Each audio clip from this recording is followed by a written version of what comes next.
V času, ko se izleti spreminjajo prave evropske turneje, je dobro vedeti, v katerem avtomobilu se boste tudi po večurni vožnji počutili dobro in vozili udobno.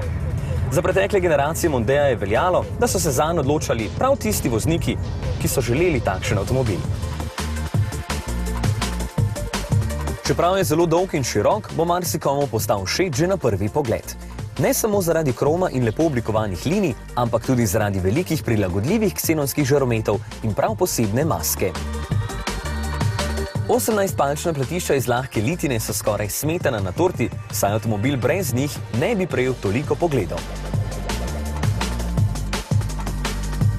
Praktičen je gum za zagon Ford Power, saj bo ključ tako vedno v žepu. Dobro je tudi to, da si zapomni do 4 nastavitve sedeža. Potniki na zadnji klopi boste sedeli udobno tudi na daljših potovanjih. Seveda ne moremo mimo ogromnega prtljažnika, ki ga s 554 lahko povečate na kar 1745 litrov. Za družine zagotovo koristen podatek, saj boste še tisti, ki rabite veliko prostora, v Mondea spravili vse. Mirne volje lahko v njem tudi prespite. Oprema Titanium X Mondeu nadane veliko kromiranih delov in sredinsko konzolo v srebrni barvi, vendar je kvaliteta te plastike zelo slaba, ker preveč škripa.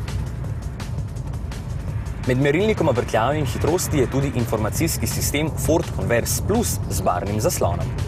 Za višek udobja skrbi samodejni menjalnik v kombinaciji z 2,3-litrskim bencinskim motorjem, zaradi katerega je tega Mondea tako sproščeno voziti. Prestavlja hitro in tekoče, stopenj je 6. V ročnem načinu pa dela točno tako, kot vi želite, vztraja tudi v rdečem polju.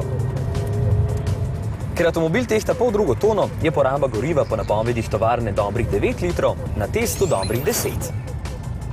Za takšnega Mondea boste morali kar globoko seči v žep, saj je cena testnega vozila nekaj več kot 30 000 evrov.